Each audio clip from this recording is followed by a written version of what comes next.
ini kami juga mendatangi di tempat baik itu rumah maupun tempat kantor kepala desa tersebut. Namun sampai kemarin informasi yang kami dapatkan, kepala desa tersebut juga tidak hadir, baik tidak ada di rumah maupun di kantornya.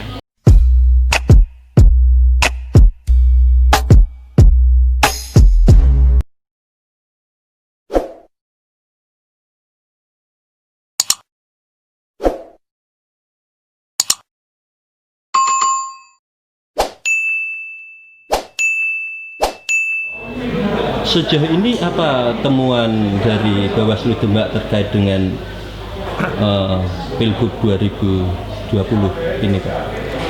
Jadi ada beberapa temuan yang dilakukan selama proses pengawasan kegiatan tahapan di masa kampanye ini. Yang pertama yaitu pelanggaran terhadap protokol kesehatan. Pada saat kegiatan kampanye kita sudah melakukan upaya pencegahan terhadap beberapa kegiatan kampanye yang itu berpotensi melanggar protokol kesehatan. Namun nampaknya ketika dilakukan pencegahan masih juga tetap dilakukan pelanggaran, sehingga sampai hari ini Bawaslu Demak sudah menyampaikan surat peringatan prokes protokol kesehatan bagi tim kampanye kedua pasangan calon sebanyak 4 kali jumlahnya. Tindak lanjutnya bagaimana, Pak? Jadi kalau terkait dengan pelanggaran protokol kesehatan, Bawaslu bisa melalui Panwaslu kecamatan itu memberikan peringatan protokol kesehatan. Pelanggaran terhadap protokol kesehatan tersebut itu ditunggu selama 1 jam. Apabila itu tetap dilakukan, maka bisa dilakukan pembubaran. Namun kelihatannya terhadap kegiatan-kegiatan itu ketika sudah dilakukan pemberian surat peringatan, ada beberapa yang sudah langsung melakukan pembubaran diri. Selain protes, barangkali ada pelanggaran lain atau yang tindak lanjut dibawa ke penyidikan atau bagaimana? Ada temuan lagi, yaitu terkait dengan ASN di Kecamatan Karangawen, yang itu hasil kajian kami ini nanti kalau terbukti maka akan kami teruskan kepada Komisi Aparatur Sipil Negara, karena diduga ASN tersebut itu adalah berlaku tidak netral, dan ini tinggal melengkapi beberapa dokumen saja, dan nampaknya itu nanti kalau misalnya terbukti hasil kajian kami, maka itu segera kami sampaikan, teruskan kepada KASN. Kasus detailnya bagaimana, Pak? Untuk kasus yang terjadi di Karangawen itu ada ASN yang ikut serta di dalam kegiatan kampanye salah satu pasangan calon, dan dia juga foto bersama dan memberikan tanda melalui mengacungkan jarinya untuk mendukung pada paslon tersebut. Dan itu sudah dilakukan klarifikasi kepada yang bersangkutan, dan yang bersangkutan mengatakan ya dia menyadari itu, melakukan itu dan mengakuinya. Dan juga ada beberapa saksi yang menguatkan terhadap perilaku ASN tersebut. Sudah diklarifikasi ya berarti ini? Sudah kita lakukan klarifikasi pada yang bersangkutan. Kalau ASN tidak netral, hukuman paling rendah sampai paling tinggi itu apa, Pak? Nah, itu nanti adalah kita sampaikan ke KASN, nanti tergantung penilaian dari KASN itu sendiri. Jadi kami tidak mengarahkan nanti diberikan sanksi apa, tapi yang jelas nanti kami serahkan sanksinya kepada KASN. KASN itu di tingkat pusat? Pusat, ya. Jadi Komisi Aparatur Sipil Negara adanya ada di bawah kementerian, ada di Jakarta sana. Sejauh ini kasus-kasus ini kan bukan kasus yang baru, artinya juga terjadi di beberapa tempat dan barangkali juga sudah. Nah, dari pantauan Bawaslu, kasus-kasus ini jurisprudensinya apa sanksi terberatnya? Jadi pernah juga terjadi di kabupaten yang lainnya, sanksinya adalah penundaan kenaikan pangkat itu. Dan kalau teguran-teguran sudah banyak juga dilakukan. Total ada berapa Pak yang sekarang ditangani? Kalau ASN ini baru satu temuan dan itu adalah hasil laporan dari masyarakat kepada kami dan kami tindak lanjuti, dan itu hasil penelusuran dan kajian kami. Itu nanti kami akan secepatnya meneruskan kepada ASN. Identitas ASN yang bersangkutan apakah rahasia ataukah sifatnya bagaimana? Nah, untuk sementara ini kami belum bisa menyampaikan kepada masyarakat dan itu masih kajian dari kami, dan nanti ketika sudah muncul sanksinya ini baru nanti akan kami buka siapa ASN tersebut. Saya tidak menanyakan identitas, tetapi di instansi apa ASN ini? Iya, itu instansinya adalah dia seorang guru di Dinas Pendidikan dan dia Di Karangawen? posisi di Karangawen. Iya. Kasus-kasus apa lagi Pak selama berapa bulan ini yang Temuan kita lain yang kami temukan pada saat kegiatan pengawasan yaitu dugaan kepala desa tidak netral. Jadi ini juga masih dalam tahap kajian kami, dan nanti kalau misalnya itu terbukti kajian kami itu yang bersangkutan melakukan perbuatan atau tindakan yang menguntungkan salah satu pasangan calon, itu juga kami akan sampaikan kepada Bupati. Karena kalau ini berbeda, kalau kepala desa berarti ranahnya adalah Bupati Demak. terkait dengan kepala desa sebelum masa kampanye kan dulu ada kepala desa yang mendukung salah satu calon yang kemudian berpisah, Pak Mugi dengan Yai Ali Mahsyun dulu. Apakah kasus yang sebelumnya dulu itu juga diikuti? Jadi itu tidak ada rangkaiannya, tidak ada kaitannya dengan itu, tapi ini adalah murni kegiatan yang dilakukan di Kecamatan Dempet, desanya Kunir. Itu ada turnamen bola voli yang ada di desa tersebut, kemudian ada kehadiran salah satu calon bupati, dan kemudian kades tersebut memberikan ruang pada calon bupati tersebut untuk hadir di situ dan memberikan kesempatan untuk juga memberikan piala kepada pemenangnya. Memberikan ruang itu bagaimana Pak? Artinya apa? Jadi di rangkaian kegiatan turnamen tersebut itu kan seharusnya kan kegiatan itu adalah murni kegiatan lomba. Namun di situ ada kehadiran beberapa tim yang dari paslon tersebut itu juga memberikan orasi, yel-yel dukungan kepada paslon tersebut, dan itu tidak diberikan ada upaya pencegahan yang dilakukan oleh Kades. Seharusnya kalau misalnya Kades itu mereka benar-benar menyatakan tidak akan berpihak kepada salah satu pasangan calon, maka itu bisa dilakukan pencegahan dengan tindakan secara tegas. Dia mempersilahkan orang-orang yang mau melakukan kegiatan kampanye dengan menumpang kegiatan turnamen itu bisa diminta untuk meninggalkan tempat tersebut. Batasannya bagaimana Pak? Bukankah yang kegiatan seperti yang dimaksud ini kan juga sangat banyak terbuka di media sosial, kaitan dengan voli dan lain-lain yang dihadiri oleh pasangan calon itu? Sangat berbeda. Ini adalah kegiatannya lomba. Lomba itu yang menyelenggarakan adalah kepala desa. Kepala desa tersebut itu menunjuk panitia, dan itu kegiatan itu berarti kan tanggung jawabnya kepala desa.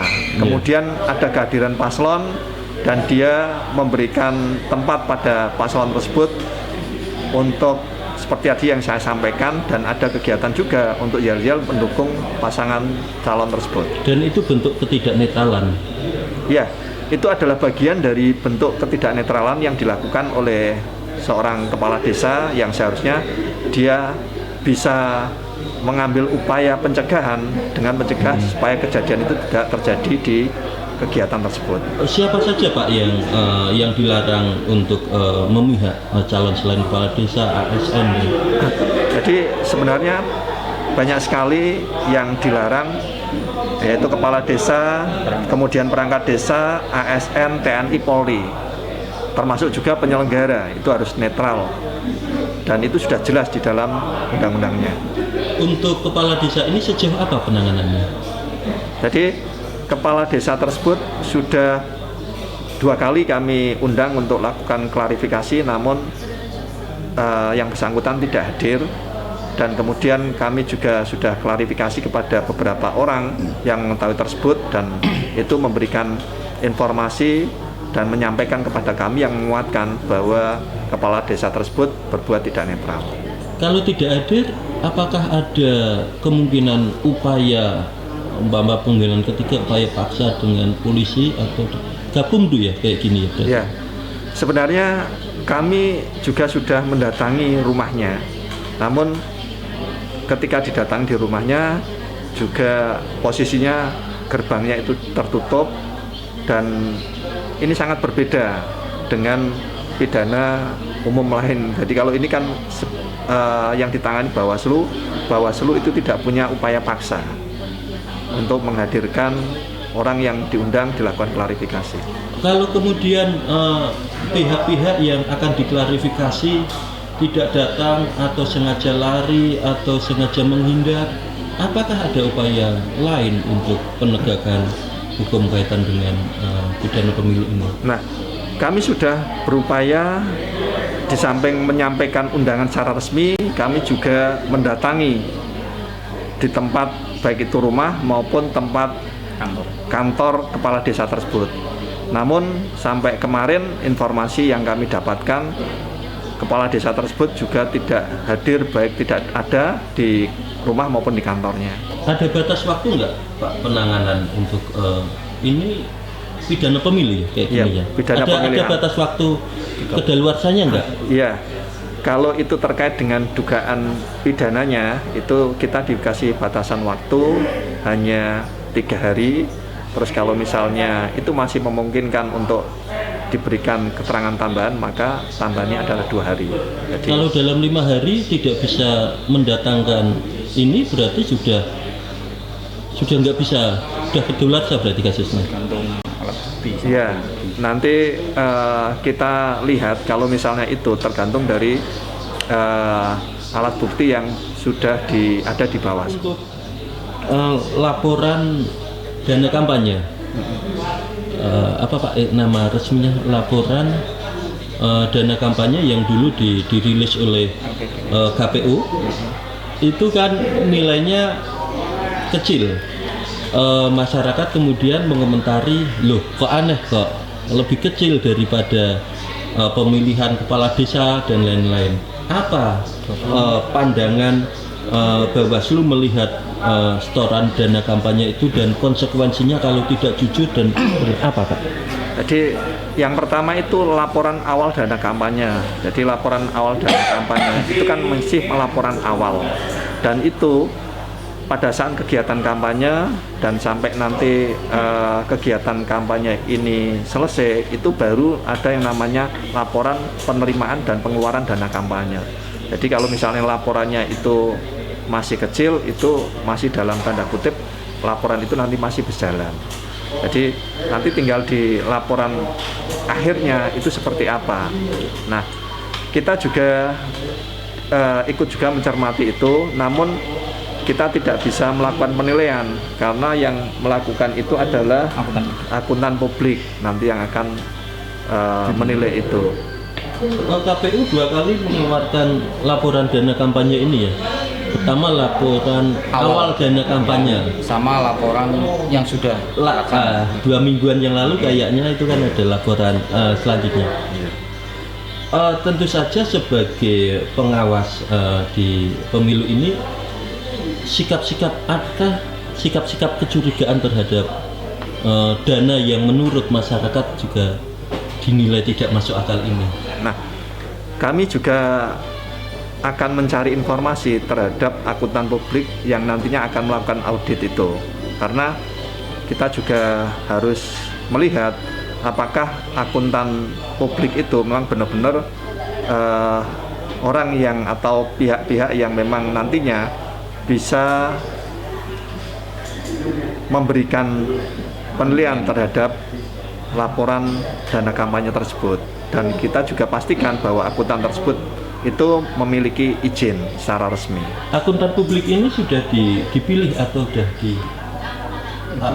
melekat kepada penyelenggara? Itu yang menentukan adalah KPU.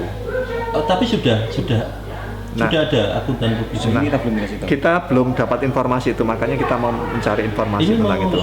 Kurang seminggu, Pak? Iya, karena itu kan memang sampai akhir nanti. Konsekuensi apa sih, Pak, kalau di dalam laporan dana kampanye ini tidak diisi dengan benar? Jadi yang bisa melakukan penilaian itu hanya akuntan publik. Kami dari Bawaslu cuman tidak diberikan kewenangan untuk menilai hasil dari apa yang disampaikan oleh akuntan. Maksud saya konsekuensi hukum bila mana ada ketidakbenaran dalam dana kampanye itu. Ya, kita belum masuk sampai situ. Ini kita masih proses identifikasi, dan kita juga nanti akan koordinasikan kepada KPU akuntan publiknya itu mana, kantornya di mana, dan lain sebagainya. Ini Pilgub kurang seminggu lagi persis.